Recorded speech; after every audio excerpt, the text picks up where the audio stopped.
started here. First of all, I call this workshop to order at this time. We have the recorder's update, and also with that, we'll have a quarterly report. All right.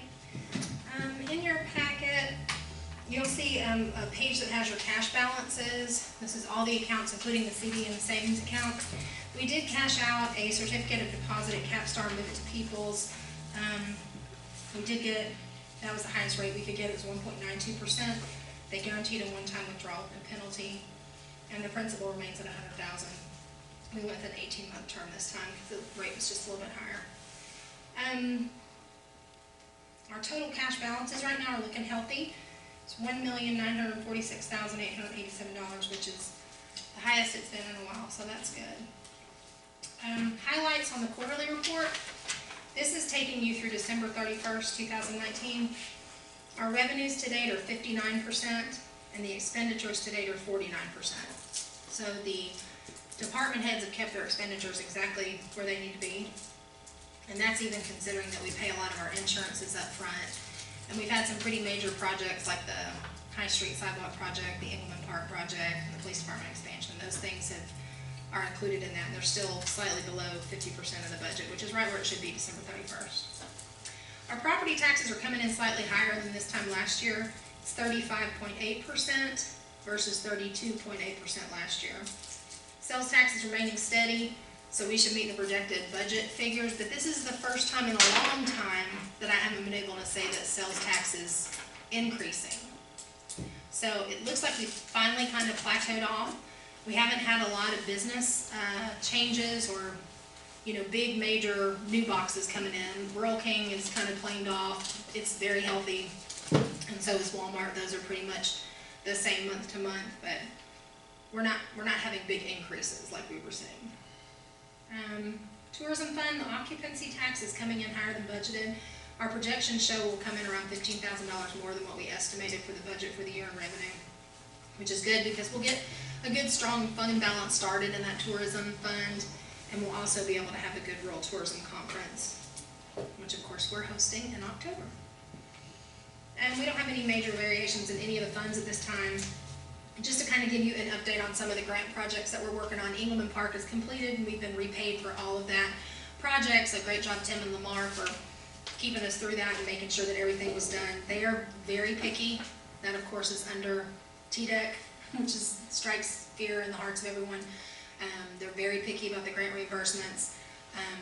They came and measured the heights of the mirrors and the heights of the sinks and the distances of the sidewalks and the slopes, and very, very picky. So you all should be very confident that that project was done exactly within the scope of how it was bid and what the state wanted to fund on it, because they did approve all reimbursements, and finally we got all of our money on that. The High Street project, I would say within the next 30 days, it'll be complete, and within 90 days we'll probably have that closed out. Right now we're waiting on about $500,000 in reimbursements to come in from that, so obviously that'll make a significant change in our revenues once those reimbursements come in. Our ARC Wi-Fi grant closes this Friday, so the Wi-Fi downtown is live right now. We have a couple of enhancements still yet to make, but the grant project will actually be closed out next month, but the deadline ends on Friday. So you should see that going live, and we'll start really marketing it sometime next month. We are in the middle of a Main Street Cdbg facade grant that improves the facades on several businesses downtown, and the Main Street Placemakers grant, which provides training to several of our business owners.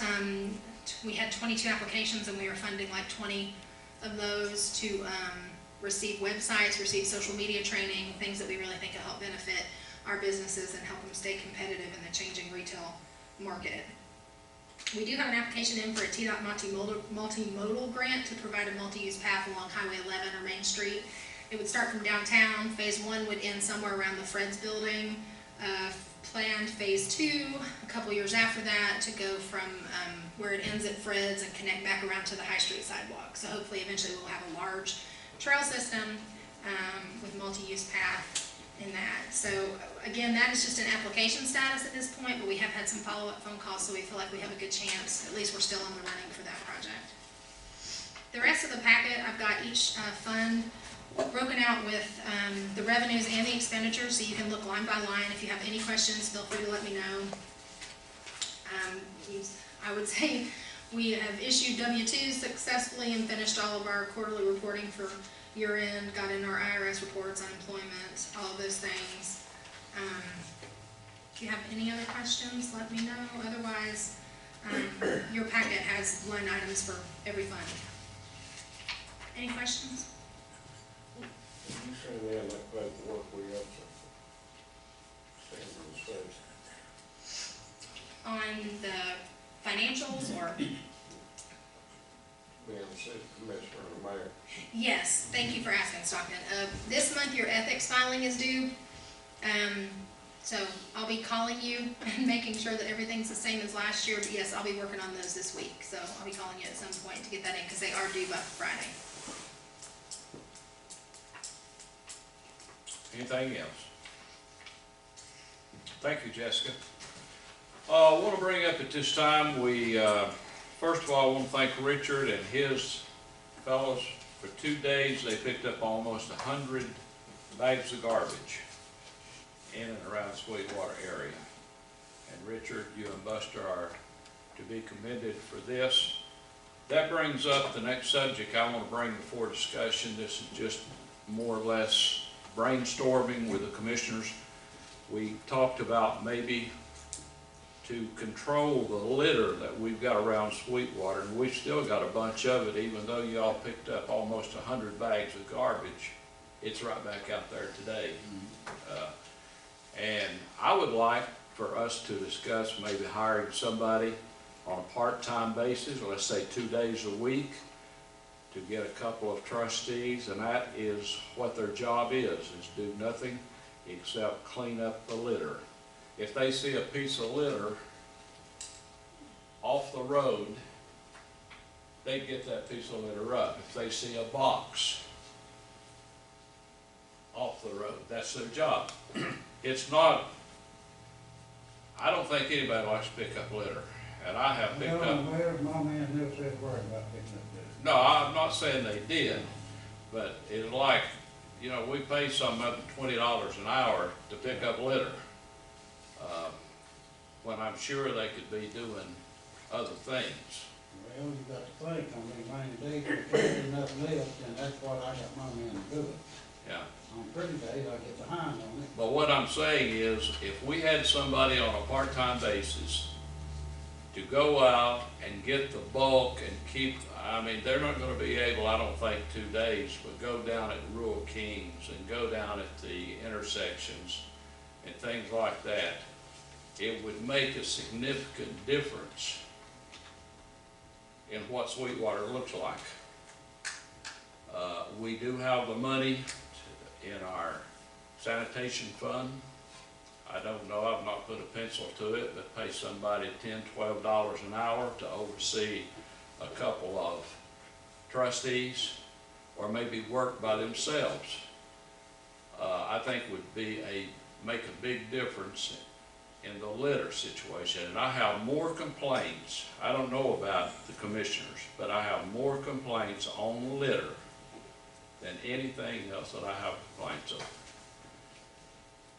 We've got so much coming up, and I just don't think that Richard's department or Tim's department, I just don't think that is their obligation to go out when they don't have anything else to do. Maybe I'm wrong on this, but to go out and pick up litter. And I think if we hired somebody, go out a couple of days a week, and that is their job, I believe it'd make a significant difference in the way Swetwater looks. Now I'll open it up for discussion and see what y'all think.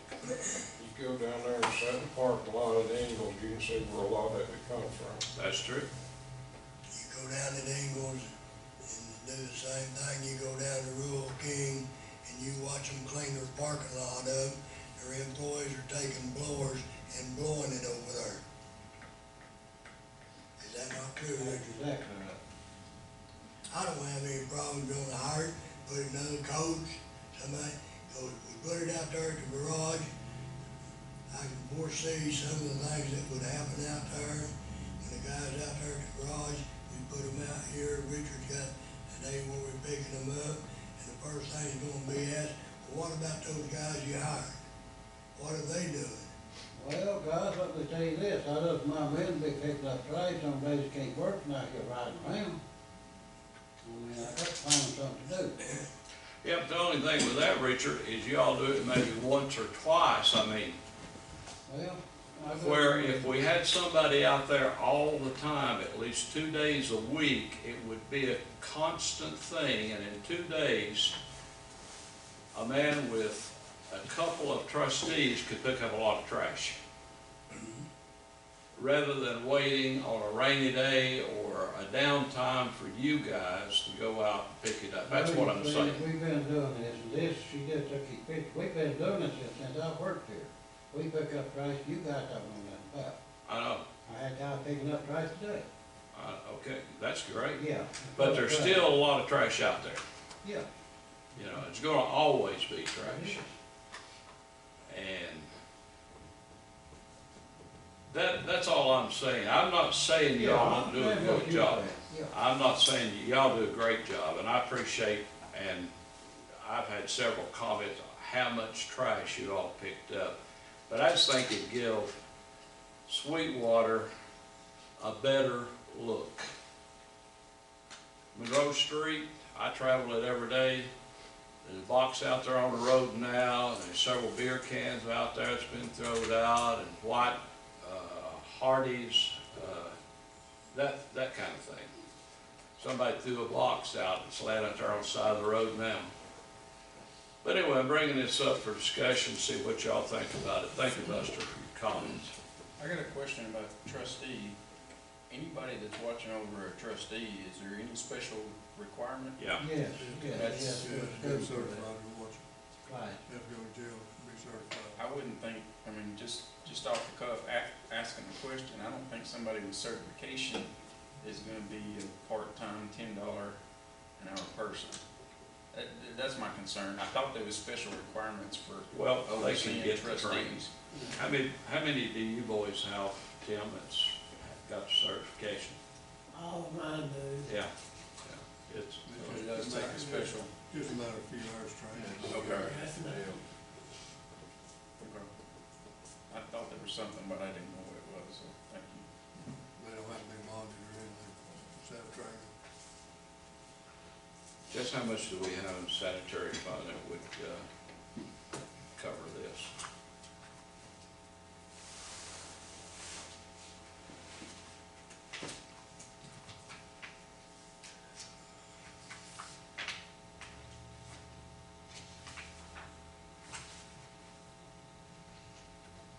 I ran numbers at, I think I did 16 hours a week, which was 2 days a week at $10 an hour. And we had enough in fund balance already to pay for 2 years at that. We did get a notice this week from the garbage contract that it's gonna go up slightly. And obviously, we don't wanna raise the garbage fee, but I still think that we would have enough to pay someone 16 hours a week at $10 an hour, for at least 2 years. Well, anyway, we'll put this on the agenda for Monday night. Think about it. Just talk about it. If you want to talk about it, just see what we could come up with. I think with summertime coming up and the things that's coming up, the Bluegrass Festival and the 4th of July and stuff like that, we can make Sweetwater more attractive. And if it don't work, we can always do away with it. Well, we're gonna put it in under. Why wouldn't it go under sanitation? Yeah. Why wouldn't it go under sanitation? We could do that. Are you wanting to do it and add it in this budget, or are you wanting to put it in next year's budget starting? Well, either one. I mean, we could start, I don't know, would it be possible to, if we asked it to go ahead and start trying You to could, find 'cause somebody. you have, there is fund balance in Yeah. sanitation for that, but. But what department are you gonna put it under?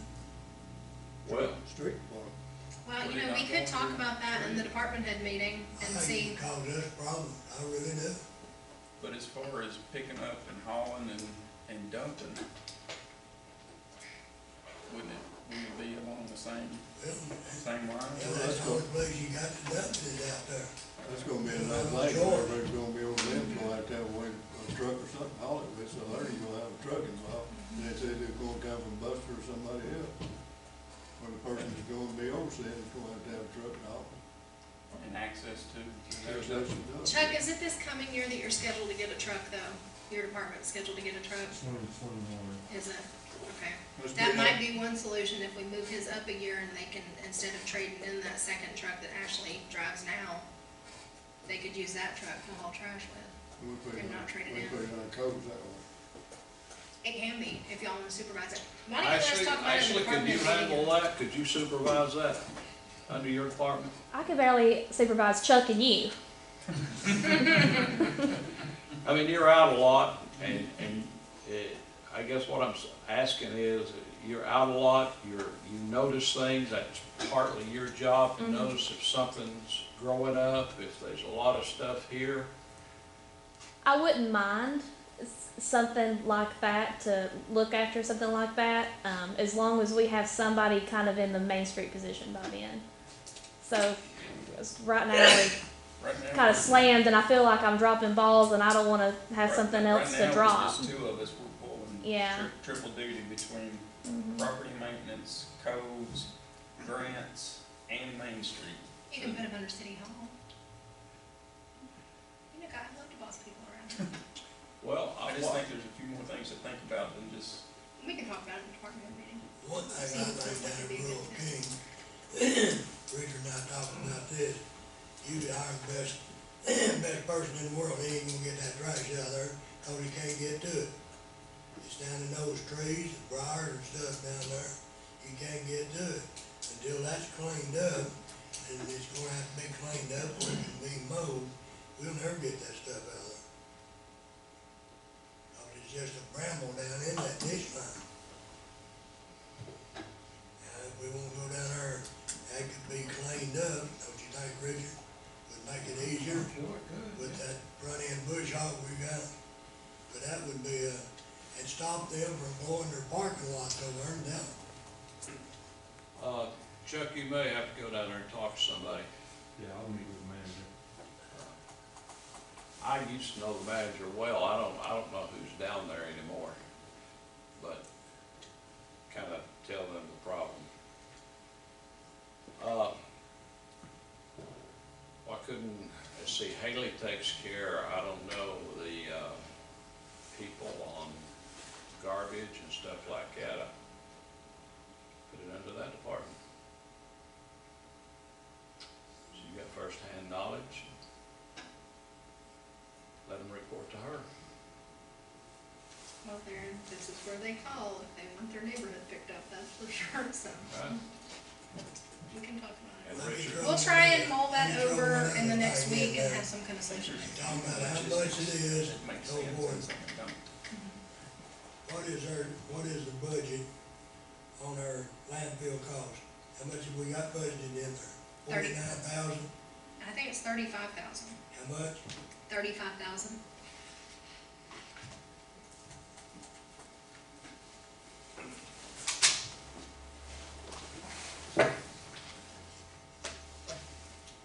well, Yeah, 35,000. The only thing I want to add to that is this. We've got 2 trucks, 2 men, and 2 trustees. We're filling up 2 of those big 30-yard boxes a week. They're running 5 days a week. Yeah, I think this person would definitely have to take the litter out to the county landfill directly. They wouldn't be able to put it in your boxes, because you're not gonna have. As far as the litter, there's not that much of it. But now, this other stuff that we're picking up, those trucks run every day. Every day. And out there right now, we don't have any place right now, if you got 2 couches, 2 tables you wanna get rid of, we're gonna have to put it down there in front of the garage. Or we don't have no place to put it, our boxes, everything. Well, it's something we can talk about. I didn't realize that bringing up litter pickup and hiring an employee would cause this much anxiety. Well, there's logistics behind it. and Well, that's what- they that's what are- we're- That's they what are. we're discussing, is the logistics, the But equipment, it's the not, manpower, the training. it's not how we can do it, why not do it? When it's one of our biggest complaints is litter pickup, and we've talked about it right here in meetings. And we're trying to come up with some kind of a solution to help Richard out and help Tim and the boys out when they pick it up. But it seems like It seems well, like you're it ain't gonna work. recreating the wheel just to do something that's already being done.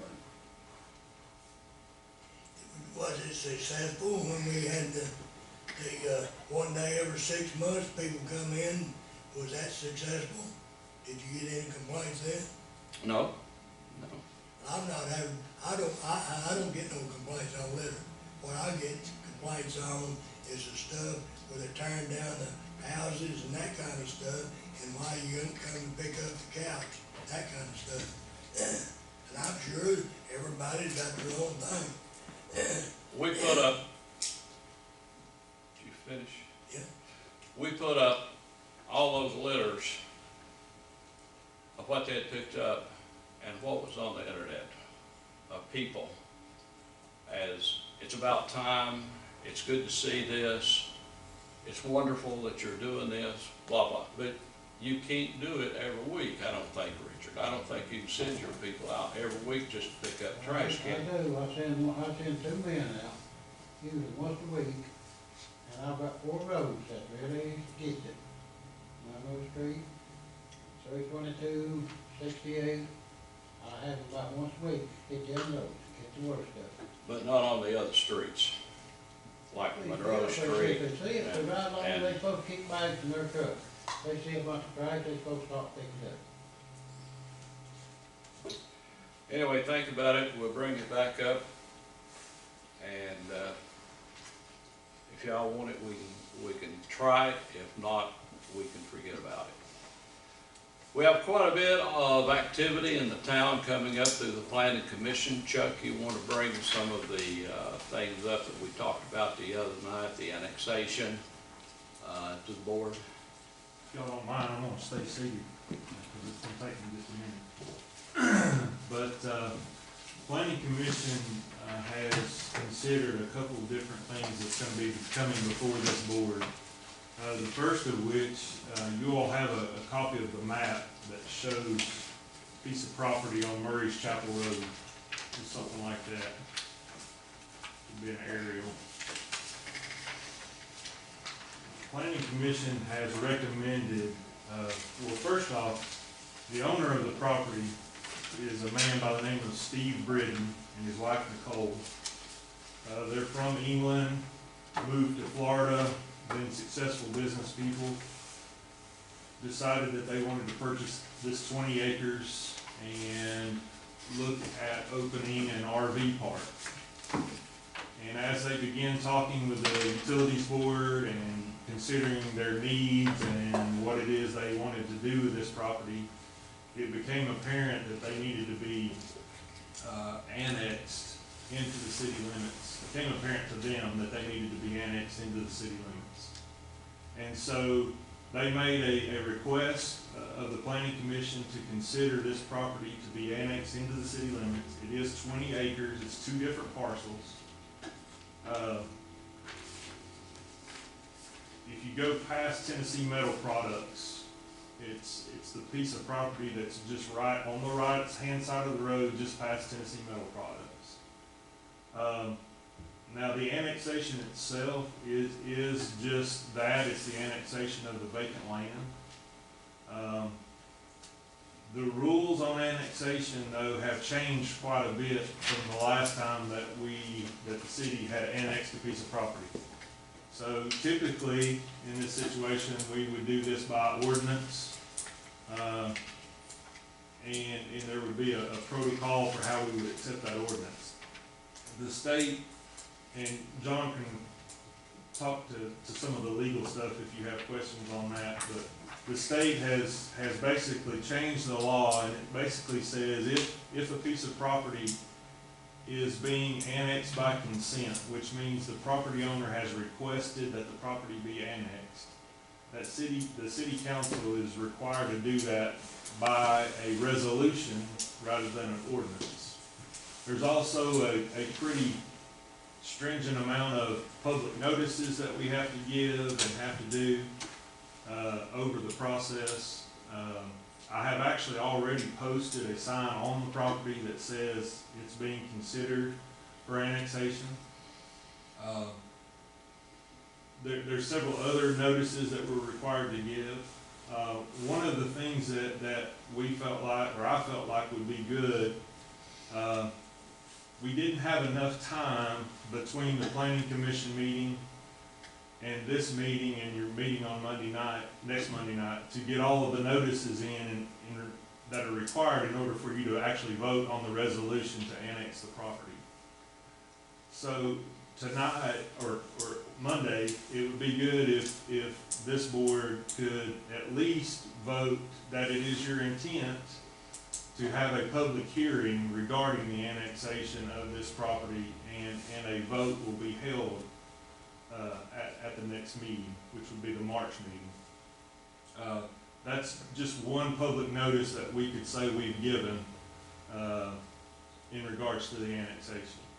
That will also give me time to get with John Cleveland. There's questions about the plan of services, and we think we've kind of figured that out, that we are required to give them a plan of services, and which would basically include fire and police.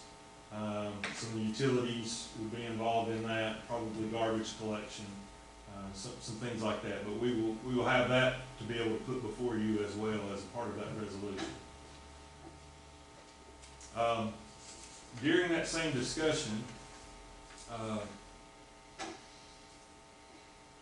it was put before the planning commission, and they also are recommending this to this board, that this subject property upon annexation would be zoned C5. And that's the second map basically that you've got there. It's kind of like that. So C5 zoning is what most everything along the interstate is. Your hotels, your restaurants, the businesses that are out there. There's a few little exceptions kind of actually in this little area, but C5 would allow this property owner,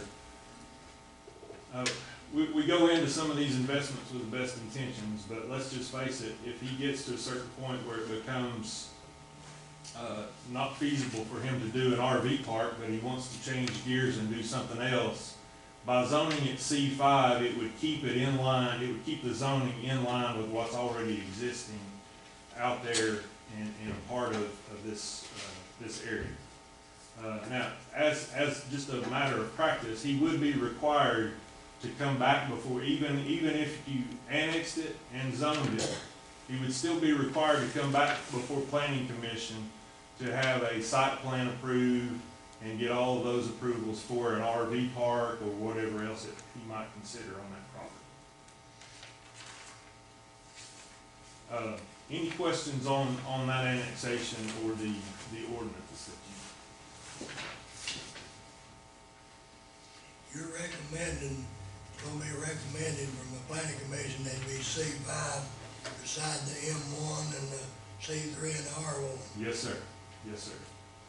It's our feeling that from a planning standpoint, I'll tell you, we would love to clean that up and make it all C5, because all of those uses that are in those other areas fit inside a C5 zone, but they've not asked for that change.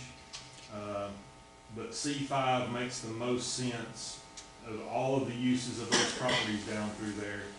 So the C3 and M1 could be changed. They could be, if those property owners so wished, yeah, they could be changed. The only one that probably could not be is the R1 that's on the other side of the road. That's a residence now. What was the old Cracker Barrel site? The old Cracker Barrel site is C5. The hotel beside, on the other side of it is C5. The vacant land beside of the Cracker Barrel site is C5. Property across the street is C5. The only thing that's not C5 is where the log home sales property is and the Tennessee Metal Products building. What about the veterinary clinic, is it in the C5? It is a C5 also. Would it be their advantage to be going to C5? The property that we're considering, The other, there's not, I mean, there's no,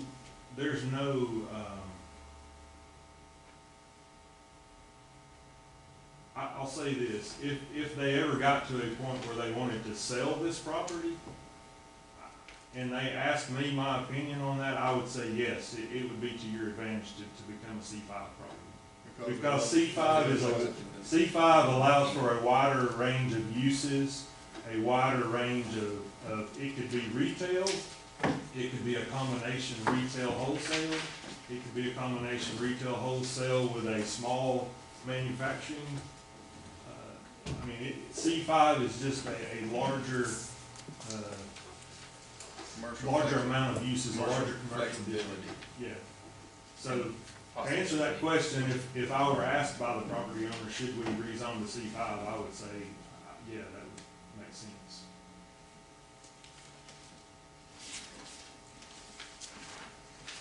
Anything else? only other exit at Dinnerville, the property out there across the interstate, coming southbound, then was what you had for sale. Is it C5 or is it something else? In the corner? You talking about Darrow's old Yeah. corner property? Yeah. That, across the interstate, Yeah. that is not in the city limits. Really, it's My swamp. The one that's like Phillips Construction and coming back this way? Coming back this way, yeah, that is not inside the city limits. Now, for what it's worth, we have had someone inquire on that property, to use that property as a gas station, convenience store. Used to be one right in there. Okay, they have, the people that own it now actually have inquired about the use of that property as a convenience store. Same discussion that we had with this property owner, we had with them, what kind of utilities do you need? What kind of services are you going to need? Because if you're not inside the city limits, it limits us from fire protection, police services, some of the utility services. So at this point, they haven't really considered what they want to do on that yet. But I have had that question. All right, thank you, Chuck. Do you want to talk about ordinance 970? Are you talking about the sign ordinance too, Chuck? Yeah, didn't know if we were going to do other stuff under that. Got a few other little I don't think you're updates. mentioning it, yeah. Okay. So, the ordinance 977 that's in front of you, is an amendment to the sign ordinance. This is also coming from the Planning Commission. Just to give you some history, ordinance 977 is an amendment to ordinance 968. 968 was a sign ordinance that we did to comply with state law. I can't ever remember the name of the law, John, that for wording on signage. Yeah, we can't limit what people say on their sign, that kind of thing. So 968 was to clean some of that up. It was also to address billboards. And it was also a chance to make our sign ordinance easy for businesses and people that are in the sign industry to look at and say, what can I do in this area? So we passed that in November of 2018.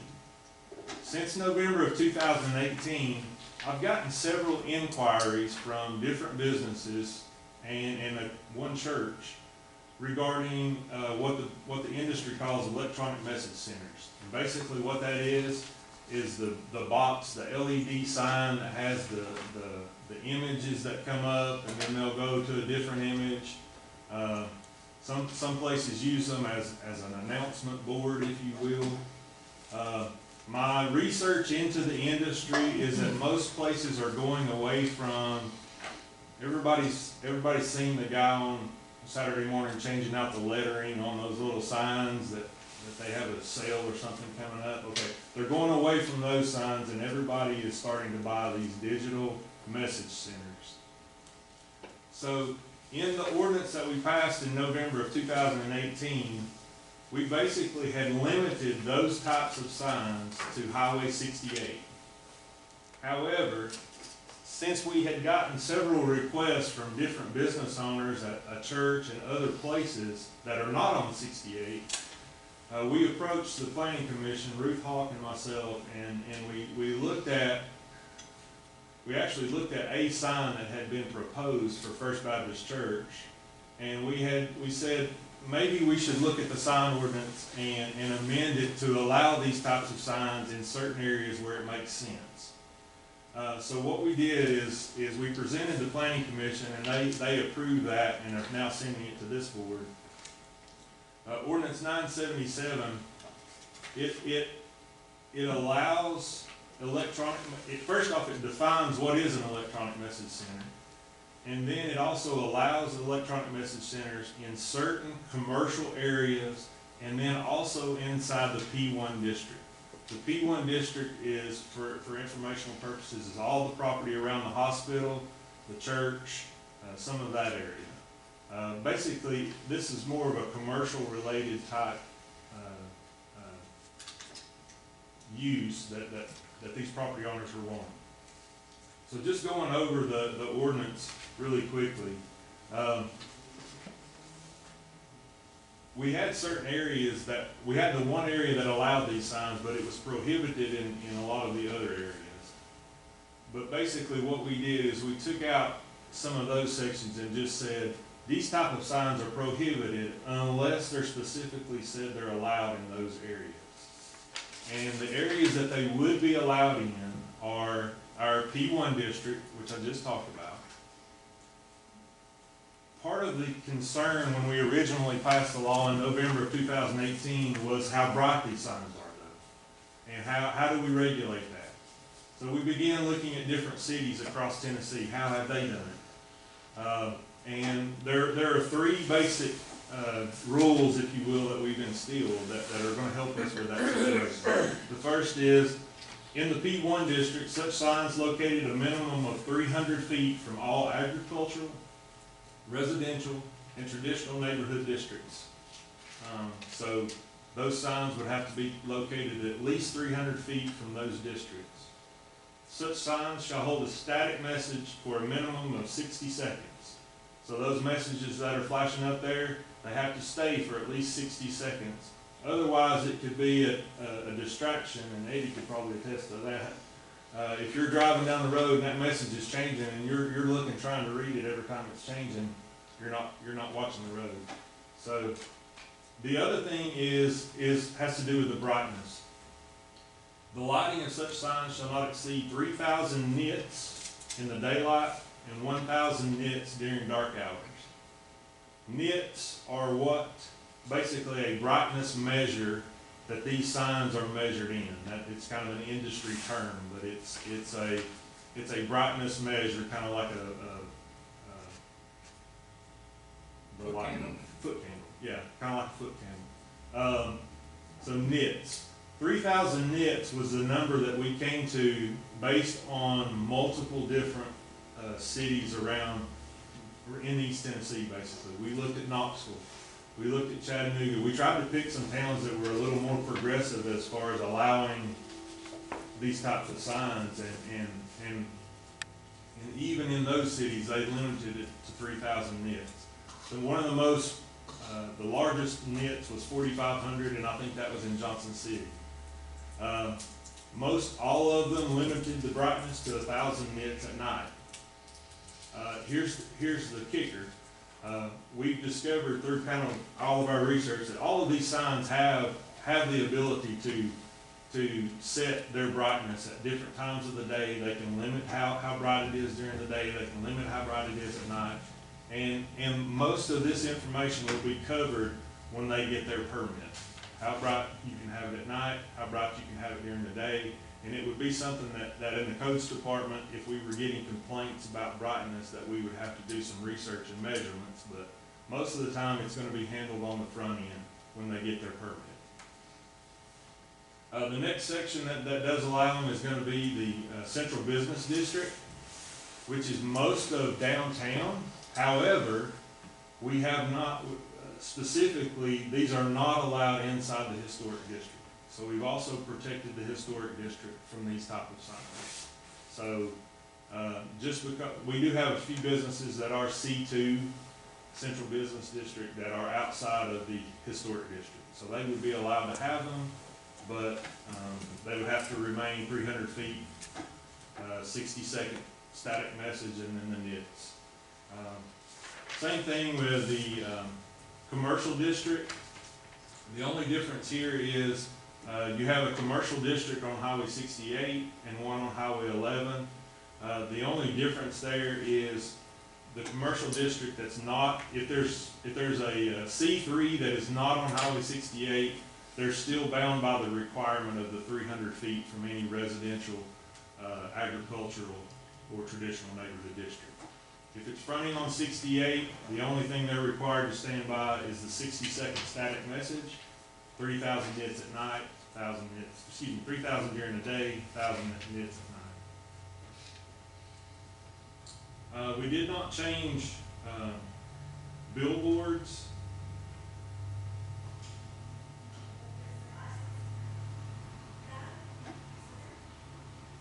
With the exception of new billboards, any new billboard that comes into the city limits now, the old sign ordinance basically prohibits those signs except for in the C5 district, which is near the interstate. There's also some other parameters. They have to be at least 500 feet from each other. They have to, being near the interstate, they're going to have to work with TDOT anyway. So there's a lot of parameters that go with it. But any new signs that would be near the interstate, we do allow them to have the electronic message centers. But it comes with the same parameters: 60-second static message, 3,000 nits during the day, 1,000 nits at night. I think that's pretty much it on the sign ordinance. Any questions? I just have a couple other things, Mayor, and I'll be done. I swear. We will be coming back before the board. The Planning Commission is currently reviewing our zoning map. Y'all probably seen it up on my wall in there. That map was passed in 2009. There has been a lot of amendments to that map. And typically, we try to update the map and get a new zoning map approved every so many years. So we are in the process of getting that map updated. A few of the zonings changed, and then we will be presenting that to the board as a whole. We will also be having a public meeting where myself and Ruth Hawk and maybe some of the Planning Commission members will be here to answer questions that anybody may have regarding that map.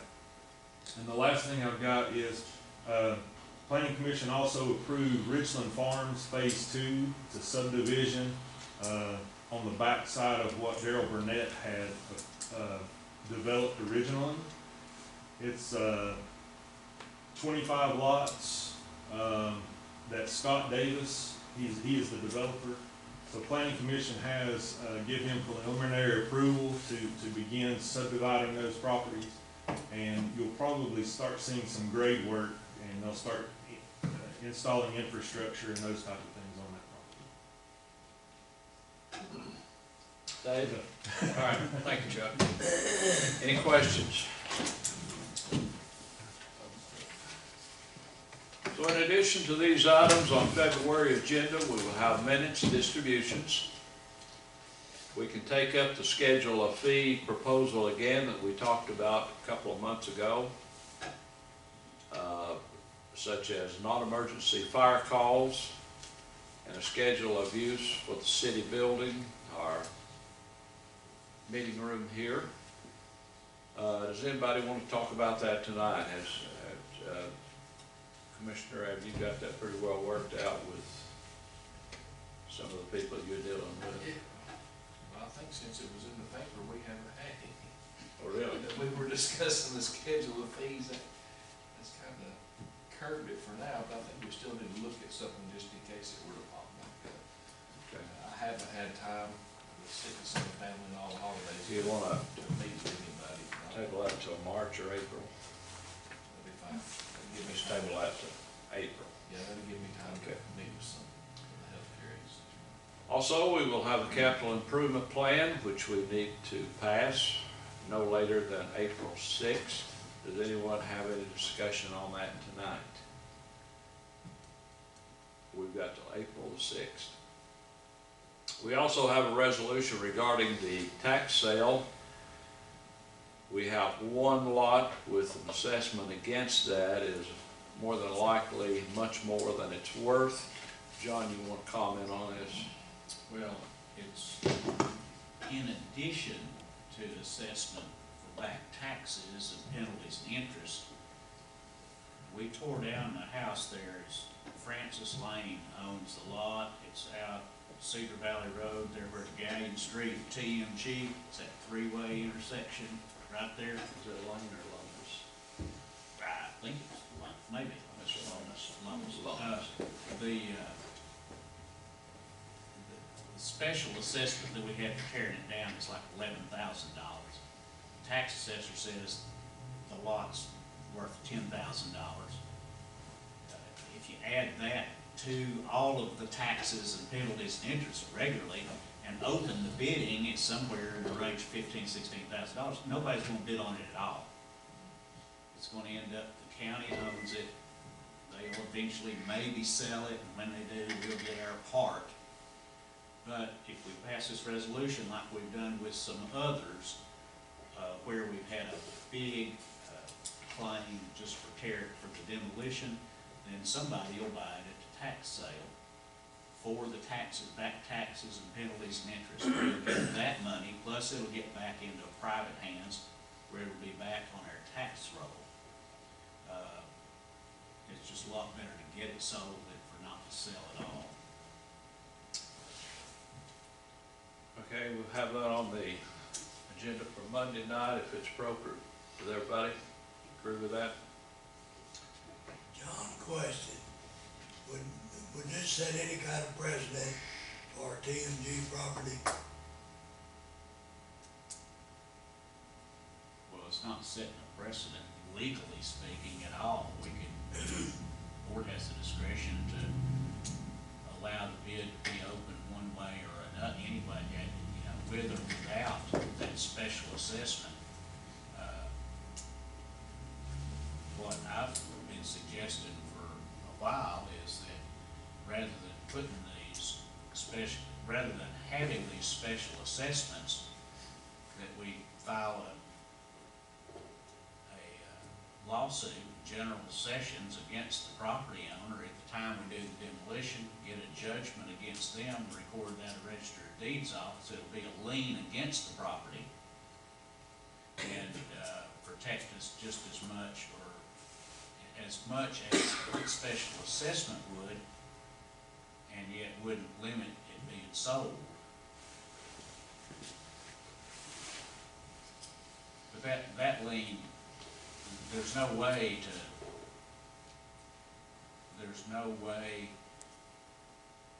to continue the validity of the lien past the tax sale.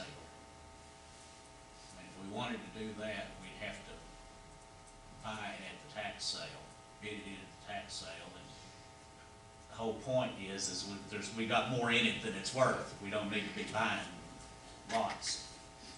They'd just be throwing good money after bad. Not that the demolition's bad, but it's a debt that's likely to never be collected. Any other questions? Finally, we will have the items that Chuck reviewed that he talked about. Again, the February meeting on the annexation. Since the state has changed the proceedings, we are going to ask for a motion for intent. Is that right, Chuck? Yeah. Motion for intent, meaning it's our intent to annex it. So we won't have actually passed the resolution and hold the public hearing until March, the March meeting.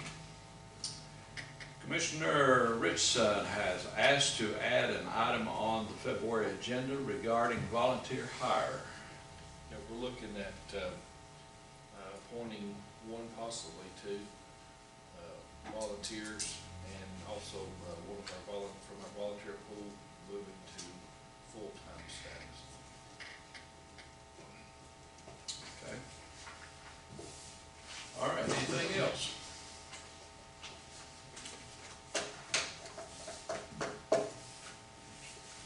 All minds clear? We are adjourned. Thank you.